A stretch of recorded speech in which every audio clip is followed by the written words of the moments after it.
Suppressing Hamas backfired, and Israel paid a heavy price.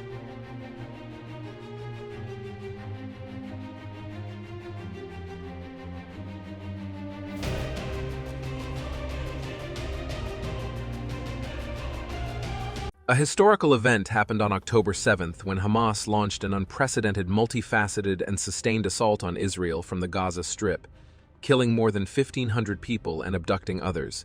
A stunned Israel launched airstrikes in Gaza, with its prime minister saying the country is now at war with Hamas and vowing to inflict an unprecedented price. After the horror and depravity that Israel just experienced, an Israeli invasion of the Gaza Strip became a popular event in the Middle East, in particular, and all over the world in general. Israel is looking to tear Hamas out of Gaza root and branch in what most expect will be a long and bloody ground invasion.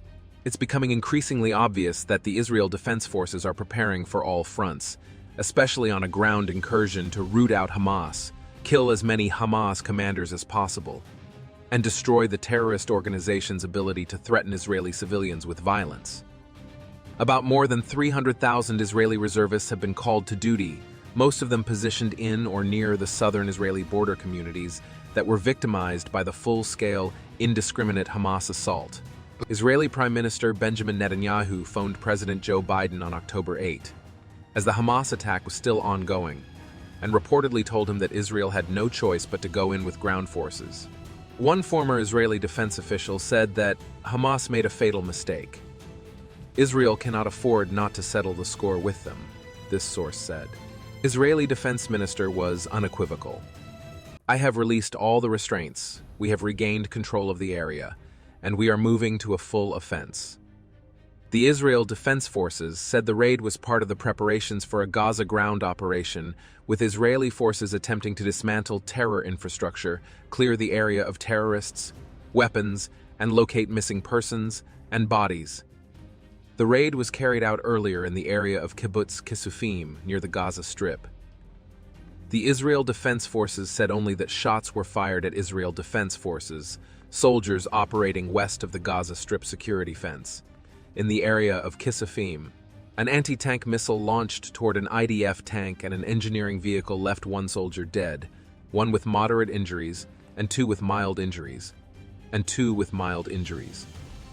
Israel and Hamas are no strangers to warfare, of course. Before last weekend's violence, the two fought each other 4 times over a 15-year time frame.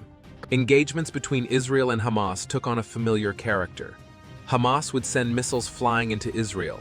Israel would retaliate by launching airstrikes into Gaza for days and sometimes weeks. And Egypt would eventually mediate a ceasefire. A degree of calm would be established, only for the calm to be ruptured by more missile attacks and airstrikes.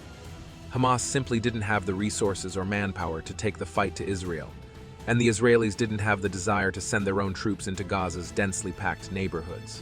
For Israel, air power was the ultimate tool, a way to penalize Hamas and restore some deterrence while avoiding the high cost of a ground campaign.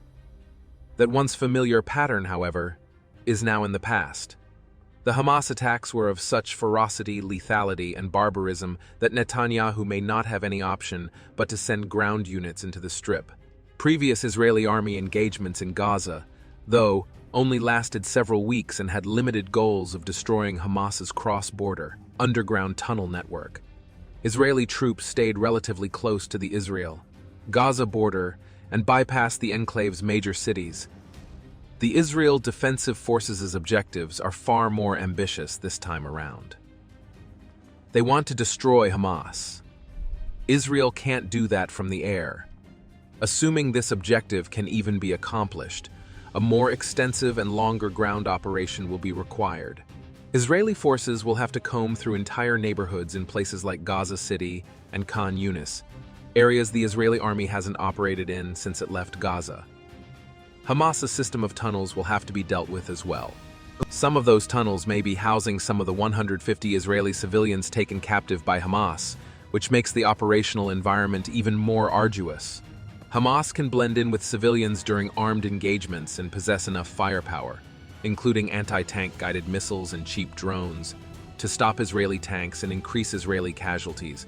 Hamas also knows the Warrens and allies of Gaza far better than the Israelis could hope to do. A senior Israeli official said there will be no ceasefire in Gaza amid us and Qatari efforts to free more than 200 hostages held there by Hamas. The official said they were not aware of us calls for a delay to Israel's expected Gaza ground operation, and said both Israel and the U.S. want all the hostages released as quickly as possible. But the official added humanitarian efforts cannot be allowed to impact the mission to dismantle Hamas. Israel agreed to a U.S. request to allow humanitarian aid into Gaza, although that was not popular in Israel, the official said. The U.S. is seeking to delay an Israeli ground offensive in Gaza in hopes of getting more hostages out and more humanitarian aid into the besieged enclave, according to two sources briefed on discussion. Any comprehensive Israeli ground invasion of Gaza will take weeks, if not months. But let's say, for the sake of argument, that Israel accomplishes its military goals. Or does it simply pack up, go home, blockade it indefinitely, and hope that a semi-decent Palestinian replacement to Hamas emerges over time? This doesn't seem like a viable strategy. An Israeli reoccupation of Gaza is also technically an option. But let's be honest, no Israeli prime minister wants the Israeli army to serve as an occupying force in Gaza. Even the late Ariel Sharon, the very definition of a security hawk, wanted no part of the enclave and chose instead to leave the area to the Palestinians. A traditional UN peacekeeping mission isn't likely either, if only because such a mission would have to be approved by a UN Security Council that has been divided on the Israel-Palestine issue for decades. Even worse, for Israel, from a security standpoint, would be that Gaza becomes so volatile it would be impossible for a single ruling entity to take hold. That could create a vacuum that leads to pockets of territorial rule by extremist forces, whether it be ISIS or one of its affiliates based in the southern Gaza city of Rafah, another Islamist or Salafi jihadist movement, or a new iteration of Hamas, either in name or in spirit. The new Gaza, in other words, could generate even more Islamist extremism. In short, one way or another, Israel is going to exact a heavy price on Hamas.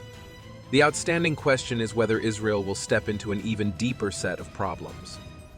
Thank you so much for watching today's video. Please subscribe and follow to update the latest news. Goodbye and see you in the next video.